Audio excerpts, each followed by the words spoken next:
conquistamos o Monte Castelo. Eu lembro disso Sim. nas aulas de história. Ponto. Foi isso que aconteceu. Eu nem imaginava, e olha que eu sou geógrafo, claro que a geografia não trabalha em detalhes, mas como a gente tem apego às ciências humanas, a gente acaba assistindo um documentário, lendo um livro, mas eu não tinha noção que foi muito soldado para lá. Né? Então dá a impressão que foi um grupo ali de 30 soldados e subiu um morrinho. Não, as mas na unidades verdade brasileiras eram foi algo assim transformador naquele momento ali na Itália, né? A colaboração do Brasil. O Brasil alimentava os refugiados de guerra.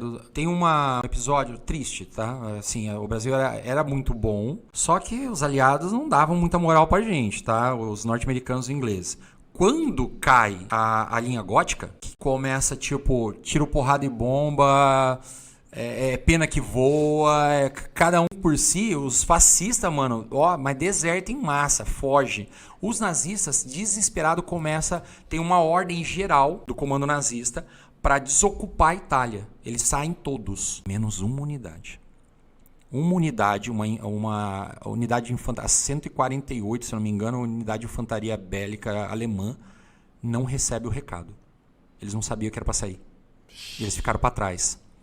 Os aliados, ganharam a linha gótica com o Brasil. Né? O Brasil ganhou a linha gótica no coração da linha gótica, inclusive.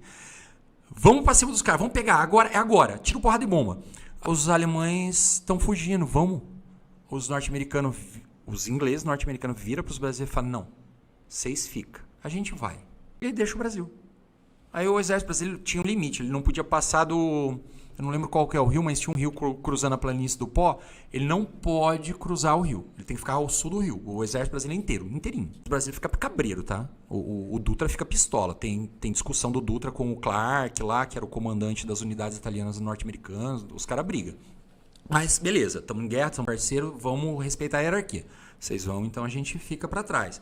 E aí era pro Brasil, ficar com os campos de prisioneiro, ficar cuidando da população desassistida, dar ajuda pros feridos, hospital de campanha, era para fazer isso. De repente, o Brasil tá fazendo essas patrulhas, uma unidade brasileira vai até uma... Não vou lembrar do nome da cidade de cabeça agora, nem trouxe cola, então às vezes eu esqueço os nomes. Mas vai até uma cidadezinha, mais pro litoral ali oeste da Itália, né? Próximo, não era no litoral especificamente, mas era próximo. Era tipo assim, Mogi, sabe? Não era Bertioga. Aí chega ali, essa unidade tá fazendo patrulha, tal, tá dando um rolê. A patrulha brasileira era tinha, sei lá, uns 20 caras fazendo a patrulha. De repente, uma unidade militar de blindados alemães inteira na cidade. Inteira. Tinha uns, sei lá, 300 caras ali. O Brasil, eita! Aí, rapidamente, o chefe ali dessa patrulha fala, manda o rádio pra galera que tem gente aqui ainda. Corre que o negócio vai... E aí vem. Aí eles falam assim, a gente vai conter eles um pouquinho enquanto chega reforço brasileiro. E eles começam a atirar... canhão, morteiro, bombinha, papapá, e os caras respondendo, só que eles disputam a cidade, esse combate é quase que dentro da cidade, né? Os caras estão de um lado da cidade e o brasileiro está do outro. Aí chegou o exército brasileiro e aí a força alemã é obrigada a recuar. Aí o exército entra. Entramos, vamos ver se não tem os caras intocados, né? Então começa a abrir porta, janela, para ver se os nazistas não estão escondidos. A cidade era um depósito dos nazistas. Nossa. Tava cheio de suprimento, arma, munição, equipamento, rádio, comida, tinha tudo. Os caras tinham corrido ali para pegar, porque eles receberam a ordem de evacuar, eles estavam querendo pegar os recursos para conseguir recuar melhor. Só que os brasileiros impediram esses recursos. Aí os caras ficaram meio que cercados num cantinho da Itália, montanha de um lado, brasileiro do outro, planície do Pó. Se eles tentam correr para a planície do Pó, o brasileiro vai atrás. Se eles tentam recuar para a montanha, o exército aliado pega eles ali porque já está ocupada as montanhas. O litoral já está dominado pela marinha britânica, francesa e norte-americana. Então os caras estavam numa sinuca de bico. E por trás disso, a grande sacada. Tinham vários grupos de guerrilha na Itália nesse momento atuando, comunistas e socialistas. italiano comunista socialista anarquista, francês comunista socialista anarquista, eles tinham se unido, tipo brigadas internacionais da resistência da Guerra Civil Espanhola. Eles estavam tudo ali. Eles estavam literalmente caçando nazista e abatendo nazista. A ordem entre a esquerda era: não faz prisioneiro fascista nazista, é pra matar. Não tem conversa. E aí, tipo, era o fogo à frigideira. O comandante alemão dessa unidade pede pinico. Ele pede para falar com os comandantes brasileiros, no caso ele vai falar com o Góes Monteiro e o Dutra, e ele pede para se render.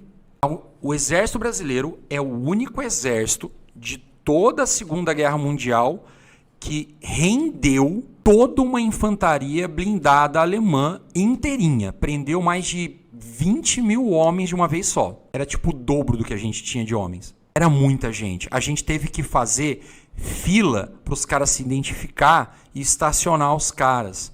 Literalmente, ó, combinou. A rendição começa tal dia, vai terminar tal dia, demora 2 dias para o negócio acontecer. O último a se render o comandante e os caras... Tem um soldado brasileiro que tinha passado um tempo na Alemanha antes da guerra, então ele falava um pouquinho de alemão. Então esse soldado quem vai receber os caras. Então esse cara fala, ó, vai pra cá, vai pra lá, estaciona esse tanque ali, bota esse jipe aqui, coloca as munições pra cá, larga as armas ali. E aí os soldados alemães chegando, né? Chegando. E italiano também, tinha uns fascistas italianos junto. O final é sensacional, porque o Dutra não estava ali. Quem estava era um outro comandante, ele tem um nome engraçado e o sobrenome dele é meio francês. Então a hora que o soldadinho que falava alemão chega, o comandante alemão, ele fala assim, ó, o senhor, olá, o senhor, bem-vindo, tal, ó, tudo bem, o senhor vai se apresentar e vai se render para o comandante X, que é tipo um nome bem afrancesado.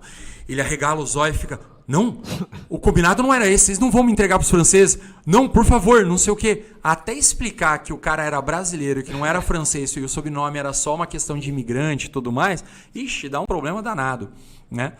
E aí eles rendem toda essa frota de blindados dos alemães, prendem todo mundo. Isso foi, assim, notícia em tudo quanto é lugar da guerra. O comando lá na Grã-Bretanha se reuniu para falar, mano, o que os brasileiros conseguiram?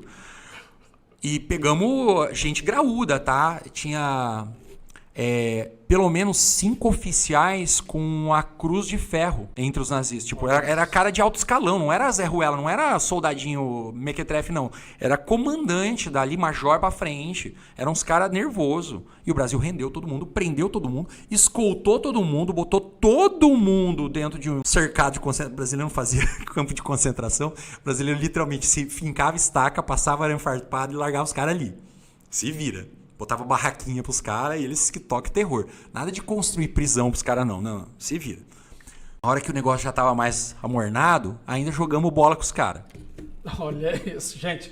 Cada história, né, da participação do Brasil na Segunda Guerra Mundial. Tá, Bernardo. Vamos imaginar, acabou essa guerra. E o Brasil agora, né? Qual é o papel dele no mundo? Logo depois, né? O Brasil... No pós-Segunda Guerra. No pós-Segunda Guerra. Porque o Brasil era um país que tinha certa influência na geopolítica, mas agora ele foi um ator atuante de fato numa guerra ali, concreta. Isso muda a visão brasileira no aspecto das relações internacionais, da participação do Brasil, né, na ONU, que logo após foi elaborada, construída. Bom, tem várias camadas essa resposta. Então vamos lá. Eu vou começar, na verdade, com uma provocação. Você que gosta de humanidades, você que gosta de estudar esses assuntos, faço um convite para você. Vai dar uma olhadinha, né, no que é as relações internacionais brasileiras ao longo da história, o Itamaraty ao longo da história, e como que a atuação da nossa política externa nesse sentido, quando ela é comandada por pessoas realmente pontuais, tá? O Brasil ele tem um histórico de ser um grande árbitro internacional, né? Um grande mediador. Não é à toa que a gente é convidado para praticamente qualquer cúpula que aconteça, Tá? Não é porque a galera gosta do presidente ou desgosta do presidente. É que o Brasil é importante a nível internacional e é relevante.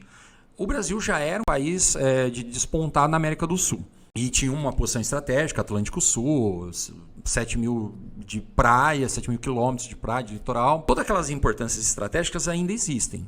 Só que agora que o Brasil participou, o Brasil tem uma outra ficha de negociação a nível internacional. Nós vimos a guerra, nós sabemos o que aconteceu, nós participamos do processo. Então isso coloca o Brasil dentro de um quadro geral um pouco mais... Vamos chamar você para conversar então. Tanto é que o Brasil é um dos arquitetos, artífices, desenhadores do processo ONU. Quando a ONU começa a ser gestada, o Brasil está lá nas primeiras negociações, na primeira conversa geral. Né? Na verdade, assim... A ONU passa a ser desenhada nos bastidores dos encontros entre os norte-americanos e os ingleses. E a hora que eles começam a abrir para outras participações, o Brasil é um dos primeiros a entrar nessas novas participações. E aí o que acontece? O Brasil volta da guerra. E nesse novo cenário, a Guerra Fria já estava se desenhando no final da guerra. A Conferência de Alta, de Potsdam, né, ela já estava desenhando a Guerra Fria. E os Estados Unidos vai levar muito a sério esse processo de Guerra Fria, tanto é que a guerra acaba em 45, e em 47 o show de Truman no Congresso americano é declarar a doutrina. Tipo, vamos combater a esquerda comunista socialista em qualquer lugar que ela apareça. A partir dali a Guerra Fria está declarada. Como o Brasil era um aliado do Ocidente e foi levado pelos Estados Unidos, pela Inglaterra para a guerra, a gente tinha um apreço a essa posição. O Dutra, embora originalmente tivesse mais tendências fascistas lá atrás, em 35, 36, 37, no final da guerra ele já se bandiou para o lado norte-americano facilmente. Já está ali, nossa, muito mais legal esse lado aqui, esse lugar.